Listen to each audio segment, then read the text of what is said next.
everyone. Welcome back to the Triple Dose. We are now on episode 4. Can you believe it? Because I cannot. I feel like we're old pros at this now, are we? Maybe. We're flying through, and we've still got so many episodes that we want to cover and so much content that we want to deliver to you guys. I know, it's exciting. All exciting things coming. Right, so this week we are talking all things success stories, funny stories, non-scale victories, basically your stories. So we put a call out to everybody who was listening to the podcast to ask for you to share your own stories, and people actually wanted to, which is amazing. I was convinced I was going to put that story out there and we would have had nothing back. So Yeah. thank I you. was, yeah. You guys have Thank you. spoken, and yeah, thank you very much for sharing your journeys with us and your victories. No, it's so lovely. So what I've done is we've got a very professional setup. I've got the iPad. Love the iPad. Got the iPad. And yeah, I'm going to have to put my specs on to read them out. I'm really sorry. So let's just jump in, shall we? I think Let's we should. go. I think Let's we should. go. Right, She means okay. business now. She's got her glasses on. Got the Got the glasses Dame on. Edmonds out. I can't look up because you can see my ring light. Right, okay, first one. I have a great funny / crazy / learning story that you can share. At the beginning of my journey, I had to travel to Mexico for work. I mean, how lucky. And I brought my injection, but I put it in the refrigerator at the hotel. Well, they had settings so high that it froze, and you're never supposed to freeze the injections. I was able to call Eli Lilly, and they were amazing, actually, and they shipped me a new box to replace that. But to my house in Hawaii, so I did have to unfreeze and inject one of the damaged ones while I was there, and nothing happened. It may just not have been as effective. But it's a lesson learned to always check your refrigerator when traveling so that never happens. So, oh my goodness, it sounds like she actually had to use the medication that had been frozen. Yeah, Wow. yeah, that's Oh my right. goodness. You know, I'll be honest. I've taken my Monjaro on holiday with me abroad, and I never even thought to check the refrigerator temperature. It didn't even cross my mind. Yeah, Not that's something I never wild. thought of. I sort of got mine and I put it in the fridge and that's that. Yeah, yeah. But I mean, that's a bit crazy. I mean, I personally, I wouldn't have been able to do that because I'm just, you know me, mine goes at 1,000,000 miles an hour. I would be like, oh my God, it's been frozen. That's it now. It's done for. Obviously, I'm not a medical professional, so I don't know the implications from that. Yeah. Plus, how stressful to have like discovered that had happened. Do you know what I mean? Like when Yeah. you're away, not on holiday, but she was away with work. But oh my goodness, I would have been stressing, not potentially not having my medication. Yeah, yeah. It's a Yeah, that lifeline kind for a lot of us, isn't it? That moves me on to a point actually, and I'm sure she won't mind us talking about it. I'm not going to name her, but a lady in our own WhatsApp group actually has just gone on a 2-week holiday, and she sent us a snap from the train on the way to the airport and said, "Guys, I forgot my medication," and she was en route No. to the airport for 2 weeks. Your heart would just Oh. sink, wouldn't it? Yeah. Oh God, my heart breaks. Right, My heart again. breaks. See, for me, my medication was just as important as remembering my passport. Like Yeah. it was there next to my passport. I was like, right, done. 100%. I can go on holiday now. Just my passport and my Monjaro. I don't care about any clothes. Don't need clean underwear. No. Got my meds, got my passport, gone. So if we can all learn something from that is check your fridge temperatures, guys. Yes, Yeah. definitely. Yeah. Right. I'd love to have known how many doses she had left as well in that pen. That would shatter me a God. bit more. I know. I wasn't a new one. Yeah.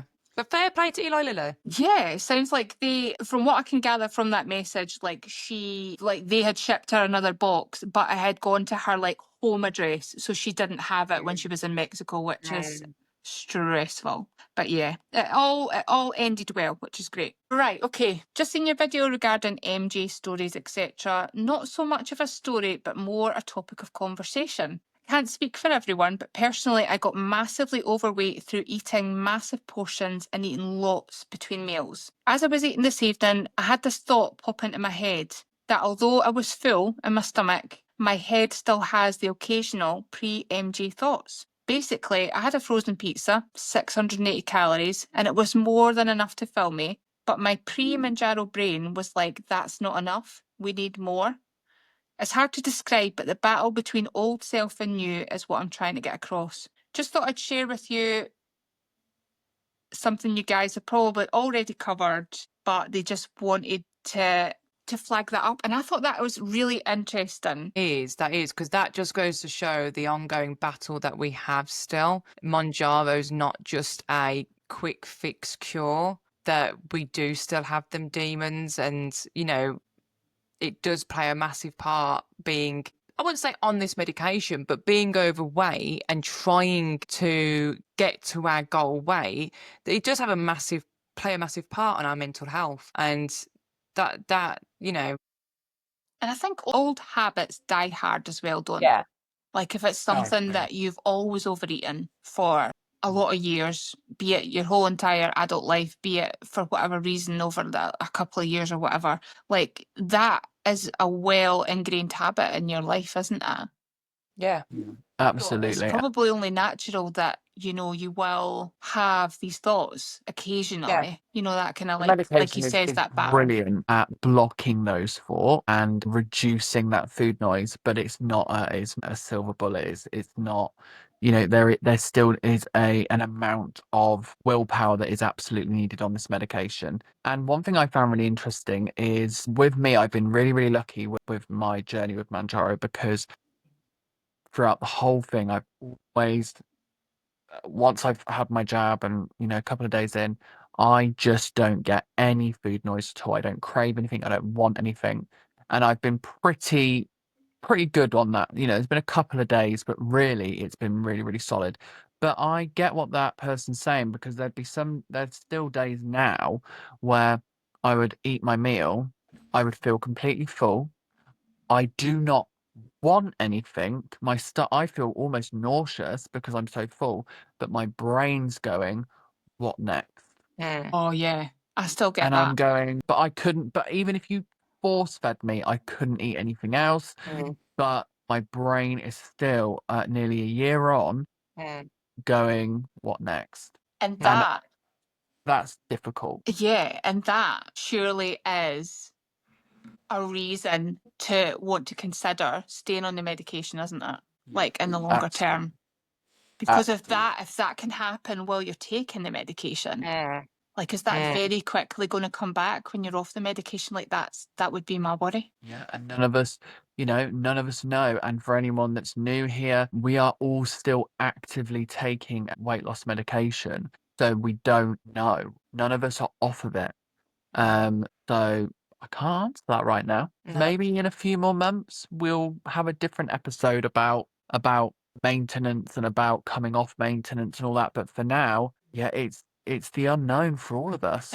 Scary, isn't it? Scary in a lot of ways. So thank you for that person for sharing that and Yeah. to be vulnerable. I really appreciate that. Yeah, Yeah. definitely. And well done for recognising it as well. Yes. Absolutely. She's got the Dame Edna's on. Right, what's the next one? Come on. Right. I've struggled with my weight since I went on the contraceptive pill in my late teens, and when I had my twin pregnancy, I lost control of my body shape completely. I was diagnosed with arthritis, there's another word there, in my early 30s, and one symptom of it is reduced elasticity in skin. So all of my 40s and 50s, I accepted that I was going to be a plus size woman and felt almost content. I then turned 58 and my bloods came back pre-diabetic, and I knew I had to do something or I was going to have issues with my health. I went on to lose 1 stone 9 pounds on my own, but Jesus, was that a fight. My boss went on to Monjaro and I watched her progress with envy. And I truly mean what I'm going to say next. I stumbled into your profile when I was doing some research into Monjaro, and I was truly inspired by your journey. So I thought that both of you can't be wrong, and I made some serious financial decisions and bought my first dose, and I lost 12 pounds in our first week. Oh my goodness. Heather, went on to say, Heather, these drugs have been life-changing for me, and I don't say that lightly or flippantly. They've truly gave me the opportunity to live the life I wanted to, but never knew it until I started losing weight.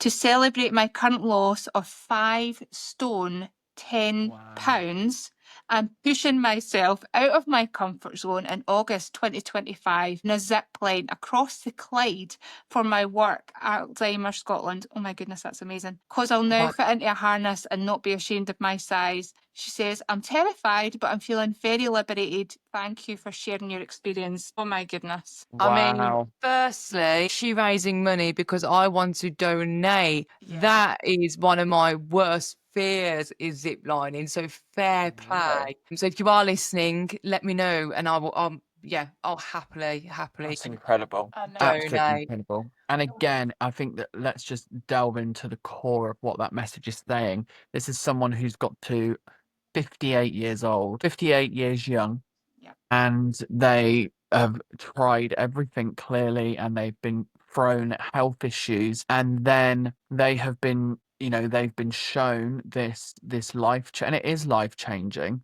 And that's not me glamorizing it. It's changing people's lives. And look what's happened. At 58 years old, she's got this whole new lease of life. Yeah, and you can definitely see, like, from what she wrote, like she's become not contented isn't the word I'm looking to use, but do you know what I mean? Has kind of become accepting of the fact that she didn't think things were going to change at that stage in her life, and then they have. So that must feel amazing to go from that place of like, well, this is my life, and then for that to completely change for the better. How amazing! Incredible. It's been Just amazing. incredible. And 5 stone, 10 pounds. That's a human being, a child.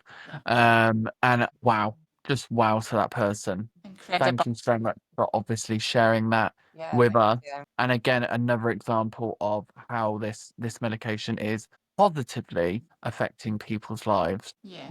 Yeah, definitely. Thank you so much for sharing that. And what I might do is actually reach back out to her and ask if she has some kind of link, a Just Given or something like that. And we can put it in the show notes. And if anybody else wants to contribute, go for it.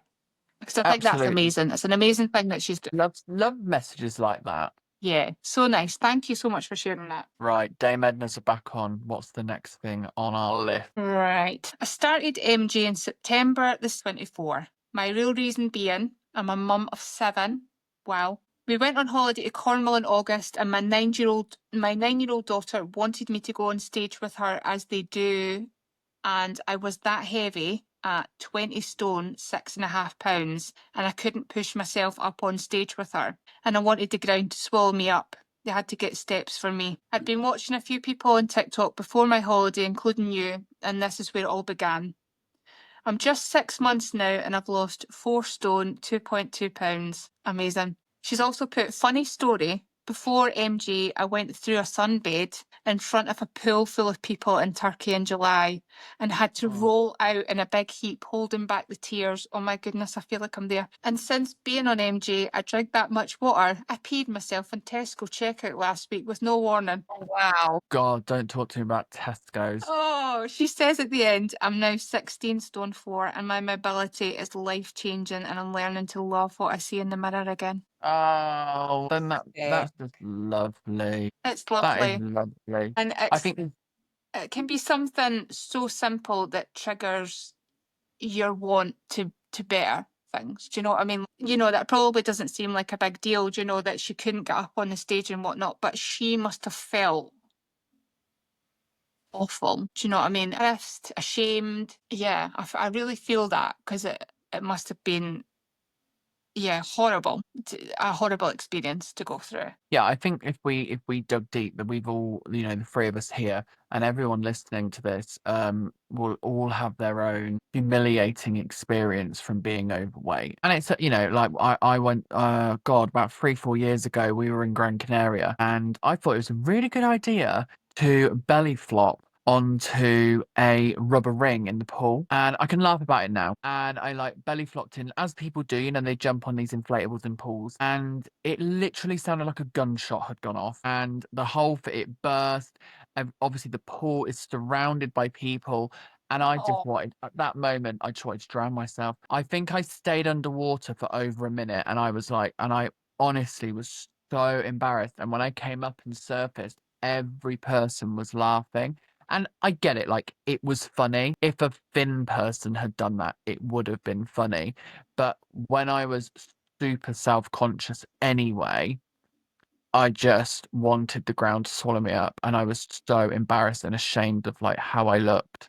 So I can really relate to something like that. And just stupid things like, whilst we're on the subject, I went to a zoo with my niece and nephew last year, and they were like, Uncle Ben, like, please will you come down the slide with us? Like, it was like one of those tube slides. And I did get down it in the end, but I just got stuck like 3 times going down. And then when I got to the bottom, like, people were laughing because like, and I was just like, this is so humiliating. And I was laughing, but I wasn't. I was like crying inside. Yeah. But it's just things like that that stick with me, and I go, I never ever want to be that person again. Yeah. So I really, really appreciate that person reaching out to us, and also I think we all probably resonate with something in her story because Absolutely. it's Yeah. it's Yeah. it's horrible, isn't it? She's done When you haven't amazing though. experienced that now. Glasses on. For anyone that can't see, the glasses are back on. What is this, Heather? Is it our fourth or fifth? I've lost This count. is our final. This is our final one, and it ends on a positive, I would say. So this person says, "Hi, just finished listening to the new podcast. Great idea. Thank you. Really enjoyed the first episode and seeing how it progresses. Thanks so much." And she also goes on to say, "I'd like to share my NSV, so a non-scale victory this week, of flying with EasyJet to Amsterdam and not needing a seatbelt extender and having room to pull it tight.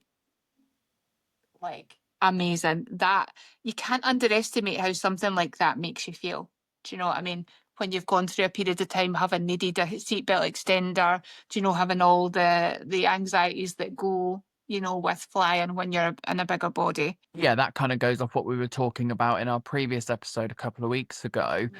which was, you know, that kind of skinny privilege. You don't think about it, do you, as a skinnier person? But how amazing to jump on a plane now, that person being able to just take that little anxious worry, niggling away, and just the whole trip to be a lot more enjoyable. You know, you're not, I don't know, it's just there's Yeah. so many little things with traveling, not just that, but there are so many little things that all come together when you do lose the weight as a non-scale victory. Like, just like when you have to run to your gate, you know, oh, I had just to do that hellish. once.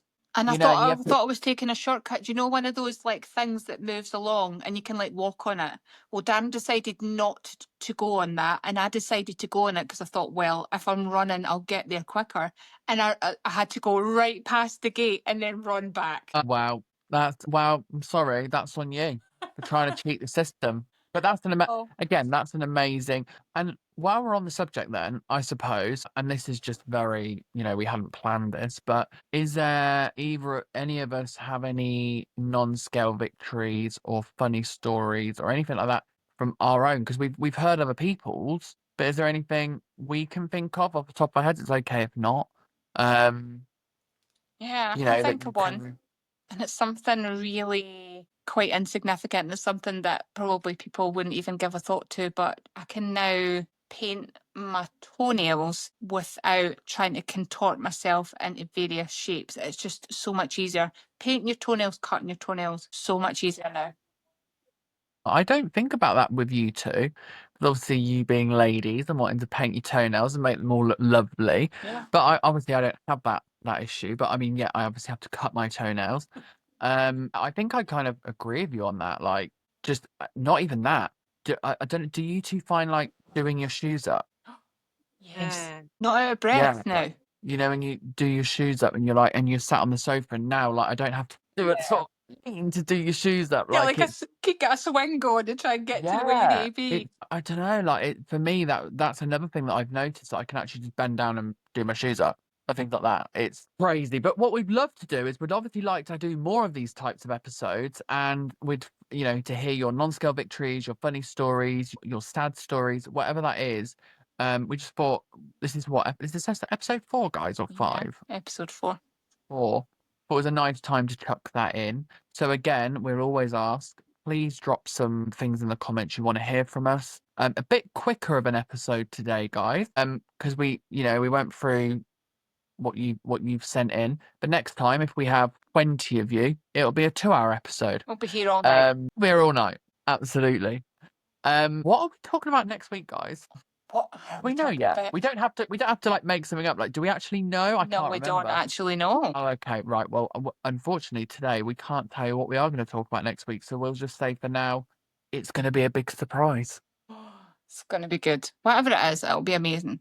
We'll make sure it's worth it, though, right? Oh, yeah. Of course. Are we wrapping up? I think that's it. Yeah, thanks again to these people who so kindly took the time to share all their stories with us. Like, I know it's it can be hard to do, you know, especially if you're reliving times that were hard or whatever. Like, that doesn't go unnoticed. And thank you so much for doing that. We really appreciate it. As always, anything, just we'll put our social things around here somewhere so you can pop in any questions, any feedback for us. Once again, to my wonderful co-host, the gorgeous Sarah and the wonderful Heather. Thank you very much. Them. See you next time. Over and out.